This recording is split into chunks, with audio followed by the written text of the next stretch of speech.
promesas que ya tienen un mecanismo similar. Hemos visto que varias de las propuestas anunciadas por el gobierno tienen respaldo legal e institucional suficiente para comenzar a ejecutarse. Pero ahora, entramos en una categoría diferente. Aquí, no estamos hablando necesariamente de promesas inviables. El problema es otro. Muchas de estas medidas no parten de cero. En varios casos, el Estado peruano ya dispone de programas, sistemas, políticas, mecanismos de coordinación o instrumentos legales que cumplen una función muy parecida a la que acaba de ser anunciada. Y esto cambia completamente la forma en que debemos interpretar el discurso presidencial. Porque, cuando un gobierno anuncia que va a crear algo que ya existe con otro nombre, la pregunta deja de ser solamente, ¿puede hacerlo? Y pasa a ser, ¿qué es exactamente lo nuevo? ¿Se está creando una verdadera política diferente? ¿Se está ampliando una herramienta que ya funciona? ¿O simplemente se está presentando como una nueva iniciativa, algo que el Estado ya venía haciendo? La diferencia puede parecer semántica. Pero cuando hablamos de dinero público, resultados y expectativas ciudadanas, la diferencia es enorme. Diálogo con gobiernos regionales y municipales. La primera propuesta plantea establecer canales de diálogo con los gobiernos regionales y municipales para lograr un trabajo coordinado y más eficiente. El problema es que esa coordinación ya forma parte de la arquitectura del Estado peruano. La presidencia del Consejo de Ministros tiene precisamente entre sus funciones la articulación del poder ejecutivo con los gobiernos regionales y locales. Además, existen espacios institucionales destinados a esa coordinación. Uno de ellos es el esquema de reuniones entre el gobierno nacional y las autoridades regionales, además de los mecanismos contemplados dentro del propio marco de descentralización. Entonces, ¿qué es exactamente lo novedoso? El anuncio no establece un mecanismo completamente diferente. No presenta una nueva estructura, con funciones claramente definidas. Tampoco fija una meta verificable, que permita determinar cuándo esa coordinación habrá mejorado. Y aquí, encontramos un problema frecuente de los discursos políticos, presentar como transformación una práctica institucional que ya existe. Por supuesto, eso no significa que la coordinación actual sea perfecta. Puede y debe mejorarse. El verdadero punto es que mejorar un mecanismo existente es muy distinto de crear uno nuevo. Y para saber si realmente estamos ante una reforma, necesitamos saber qué cambiará, cómo cambiará, y qué resultado concreto se espera alcanzar. Descolmatación de ríos y defensas ribereñas. Ahora, llegamos a una promesa relacionada directamente con uno de los mayores riesgos que enfrenta el país durante los periodos de lluvias intensas y fenómenos climáticos. La descolmatación de los ríos y la construcción de defensas ribereñas. El anuncio plantea iniciar estas acciones de manera inmediata y a gran escala. Pero nuevamente, aparece una realidad poco conocida por buena parte de la población: estas intervenciones ya se realizan. La Autoridad Nacional del Agua desarrolla trabajos de limpieza y descolmatación dentro de las políticas de prevención y respuesta frente a emergencias. Y existen también programas e intervenciones vinculados con la protección de zonas vulnerables. Incluso, se han aprobado previamente mecanismos extraordinarios de financiamiento para enfrentar los efectos del fenómeno El Niño. Es decir, no estamos frente a una política completamente nueva. Ya existe una estructura institucional. Ya existen antecedentes. Ya existen recursos que han sido destinados para este tipo de labores. Incluso, para 2026, se contemplaron intervenciones que incluyen decenas de kilómetros de limpieza y descolmatación y un presupuesto destinado específicamente a estas acciones. Entonces, nuevamente debemos formular la pregunta correcta: ¿la novedad está en hacer estas obras o en hacerlas realmente a la escala, velocidad y eficacia que el país necesita? Porque descolmatar un río no es una promesa nueva. La verdadera promesa sería garantizar que estas intervenciones se ejecuten antes de que llegue la emergencia. Y esa diferencia puede significar la diferencia entre prevención y desastre. Metas nacionales para cerrar brechas. Otra propuesta plantea establecer metas nacionales claras para que el Estado pueda reducir las enormes brechas sociales y territoriales del país. La intención resulta en principio difícil de cuestionar. ¿Quién podría estar en contra de cerrar las brechas de infraestructura, salud, educación o servicios básicos? Pero nuevamente, debemos mirar detrás del discurso. Porque establecer metas nacionales ya es parte de la planificación pública peruana. El Estado cuenta con el CEPLAN y con instrumentos de planeamiento estratégico que permiten establecer objetivos nacionales. Además, existe el presupuesto por resultados y también mecanismos de identificación y medición de brechas que sirven para orientar la inversión pública. Entonces, cuando se anuncia que se establecerán metas nacionales para cerrar brechas, la pregunta fundamental es, ¿qué metas nuevas serán esas? Porque, si simplemente se continúa haciendo lo que los instrumentos actuales ya ordenan hacer, difícilmente podríamos hablar de una nueva política. Aquí, la verdadera prueba será conocer los números. ¿Cuántas personas? ¿Cuántas regiones? ¿Cuántas escuelas? ¿Cuántos centros de salud? ¿Cuántos hogares sin agua? ¿Cuánto se reducirá la brecha y en cuánto tiempo? Sin indicadores concretos, una promesa de cerrar brechas corre el riesgo de quedarse precisamente en eso, una declaración de buenas intenciones. Una nueva política para la primera infancia. El gobierno también plantea aprobar una política integral dirigida a la primera infancia, la niñez, la adolescencia y la familia. El objetivo parece ambicioso. Pero nuevamente nos encontramos con políticas que ya existen. El Estado peruano ya cuenta con una política nacional multisectorial para las niñas, niños y adolescentes al 2030. También existen lineamientos orientados al desarrollo infantil temprano y programas ejecutados por diferentes sectores del Estado. Es decir, ya existe una visión multisectorial que involucra a áreas como salud, educación e inclusión social. Entonces, aparece nuevamente la gran interrogante: ¿qué tendría esta nueva política que no tenga la que ya está vigente? Porque cambiarle el nombre a una política no cambia la realidad de los niños peruanos. Una nueva resolución tampoco garantiza que un menor tenga acceso a alimentación, educación, salud o protección. Una verdadera transformación tendría que traducirse en nuevas metas, mayor cobertura, más recursos o mejores resultados. De lo contrario, podríamos estar simplemente reorganizando el lenguaje de políticas que ya existen. Y los niños del Perú no necesitan más documentos. Necesitan resultados. El retorno del PRONAA. Pero probablemente, uno de los anuncios que más llama la atención es el relanzamiento del PRONAA para garantizar alimentación nutritiva a los estudiantes de las escuelas públicas. Aquí sí encontramos un caso especialmente interesante.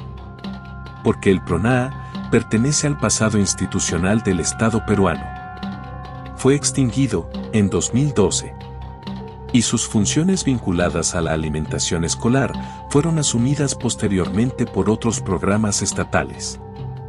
Actualmente, la alimentación escolar se presta mediante el Programa Nacional correspondiente del Ministerio de Desarrollo e Inclusión Social.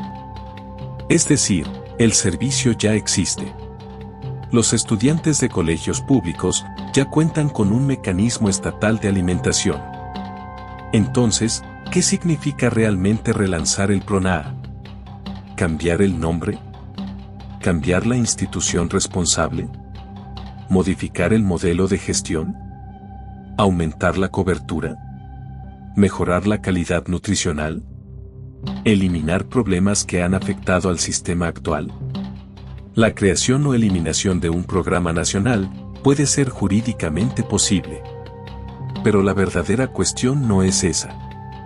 La verdadera cuestión es, ¿qué problema concreto resolvería el regreso del PRONAA que el sistema actual no puede resolver? Porque recuperar una institución del pasado puede ser una decisión política. Pero para que sea una reforma real, debe demostrar que ofrece algo mejor que el mecanismo que ya existe. De lo contrario, estaríamos simplemente cambiando la etiqueta de un problema que continúa siendo el mismo. Expansión y mejoramiento de las escuelas. Otra promesa plantea poner en marcha un programa para ampliar y mejorar la infraestructura educativa. Y aquí, nuevamente hay una pregunta inevitable: ¿acaso el Estado no hace ya esto? Sí, lo hace. El Perú mantiene mecanismos permanentes de inversión en infraestructura educativa. El PRONIED participa en este proceso. También existen proyectos de inversión del sector y recursos destinados al mantenimiento de los locales escolares. Por lo tanto, el desafío no es simplemente anunciar un programa de expansión y mejoramiento. El verdadero desafío es explicar cuántas escuelas, cuánto dinero, qué regiones, en qué plazo, qué institución será responsable, cuándo comenzarán las obras. Sin esas respuestas, el anuncio resulta demasiado parecido a la política que ya estaba siendo ejecutada. Porque decir, vamos a mejorar las escuelas, es políticamente atractivo. Decir, vamos a intervenir determinado número de colegios, con determinado presupuesto, y en determinado plazo, es una promesa que puede ser medida. Y esa es precisamente la diferencia entre un discurso y un compromiso verificable. Un programa para los adolescentes. La siguiente propuesta plantea lanzar un programa multisectorial destinado al desarrollo integral de los adolescentes. Pero nuevamente, la idea de coordinar sectores para atender a esta población ya está contemplada dentro de las políticas nacionales existentes. Educación, salud, inclusión social, protección de derechos, todos estos ámbitos ya forman parte de la acción estatal dirigida a niños y adolescentes. Por eso, el nuevo anuncio vuelve a enfrentar el mismo problema: no queda claro qué mecanismo adicional se está creando. Y tampoco aparece una asignación presupuestal claramente identificable para un nuevo programa con características completamente distintas. Esto no significa que los adolescentes peruanos no necesiten nuevas políticas. Todo lo contrario. Significa que si se anuncia un nuevo programa, el gobierno debería explicar claramente cuál será su diferencia respecto de lo que ya existe. Porque crear una nueva estructura administrativa para hacer exactamente lo mismo no necesariamente significa mejorar el servicio. En algunos casos, puede incluso significar más burocracia. Identificar a los hogares en pobreza con tecnología. El gobierno también propone utilizar herramientas digitales y sistemas integrados de información para identificar a las familias que viven en situación de pobreza. La propuesta suena moderna. Habla de tecnología, habla de sistemas integrados, habla de precisión, pero nuevamente, el Estado peruano ya tiene una estructura diseñada precisamente para esa función. El MIDIS administra el sistema de focalización y mecanismos como el SISFO y el Padrón General de Hogares. Estas herramientas permiten identificar y clasificar a los hogares para orientar determinadas intervenciones sociales. Entonces, una vez más, la novedad no parece estar en crear una función completamente desconocida. La verdadera oportunidad estaría en mejorar la calidad de la información, actualizar los registros y reducir los errores de focalización. Porque identificar correctamente a una familia vulnerable puede determinar si recibe una ayuda estatal o queda completamente fuera del sistema. Por eso, aquí la tecnología sí puede ser una herramienta de transformación. Pero únicamente si mejora lo que ya existe. De nada sirve hablar de sistemas digitales de última generación si los datos están desactualizados o si las familias que más necesitan ayuda siguen sin ser identificadas. La gran reforma de las compras públicas. Llegamos ahora a una de las promesas más importantes. Transformar el sistema de compras públicas para reducir procedimientos dispersos, fortalecer los controles y utilizar el enorme poder de compra del Estado para conseguir mejores precios. La propuesta puede sonar revolucionaria. Pero hay un detalle decisivo: la reforma del sistema de contrataciones públicas ya está en marcha. Existe una nueva Ley General de Contrataciones Públicas y un reglamento que buscan precisamente modernizar este sistema. También participan instituciones como el OSCE y Perú Compras dentro del Sistema Nacional de Abastecimiento. Por lo tanto, los objetivos anunciados, simplificar procedimientos, mejorar la transparencia, promover competencia y hacer más eficiente el gasto, ya forman parte de la orientación de la reforma vigente. Entonces, nuevamente surge una pregunta: ¿estamos ante una nueva reforma o ante la promesa de continuar una reforma que ya había comenzado? Y aquí, existe un aspecto que merece especial atención. Cuando hablamos de compras públicas, estamos hablando de enormes cantidades de dinero. Cada ineficiencia, cada sobrecosto, cada retraso, cada procedimiento mal diseñado, puede terminar afectando directamente los recursos que deberían convertirse en hospitales, escuelas, carreteras o servicios para la ciudadanía. Por eso, más que anunciar una transformación del sistema, el verdadero desafío será demostrar que el Estado compra mejor, más rápido, con mayor transparencia y al menor costo posible. Ahí es donde deben medirse los resultados. Trabajar como un solo Estado. Otra propuesta habla de establecer mecanismos de coordinación e incentivos para que las distintas entidades públicas trabajen como un solo Estado. La frase tiene una enorme fuerza política. Porque uno de los problemas históricos del Perú ha sido precisamente la fragmentación de la administración pública. Pero los mecanismos de coordinación ya forman parte del sistema vigente. Existen instrumentos de articulación presupuestal. Existen programas presupuestales con objetivos compartidos. Existen mecanismos de coordinación entre entidades. Y también existen esquemas de incentivos dirigidos a gobiernos locales, como los programas impulsados por el Ministerio de Economía y Finanzas. Entonces, nuevamente la pregunta es: ¿qué mecanismo nuevo se va a crear? El anuncio no identifica claramente una nueva herramienta con presupuesto propio. Por lo tanto, la promesa parece estar más cerca de fortalecer mecanismos existentes que de construir una institucionalidad completamente nueva.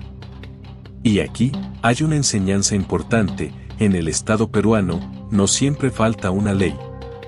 A veces, faltan coordinación, voluntad política y capacidad de ejecución. Y eso es mucho más difícil de resolver que aprobar una norma.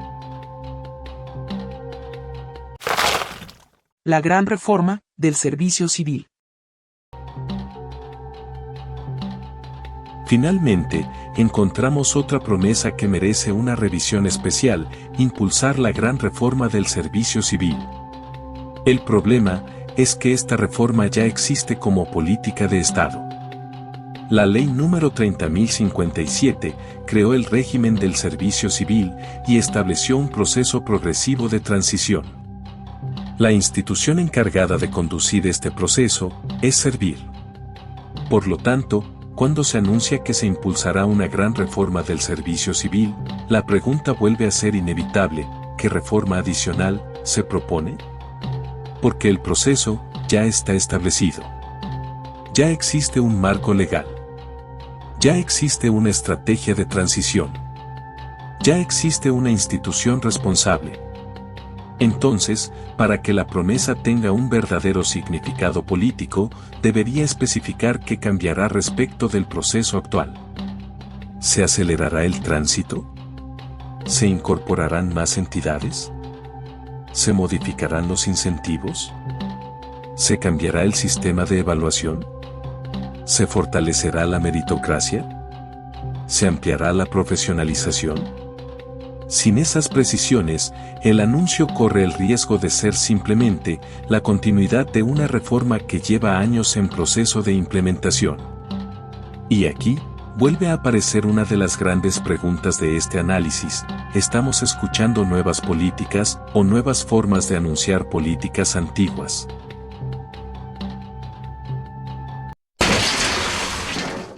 Cuando lo nuevo ya existía. Después de revisar estas 11 promesas, encontramos un patrón. No estamos diciendo que todas sean falsas.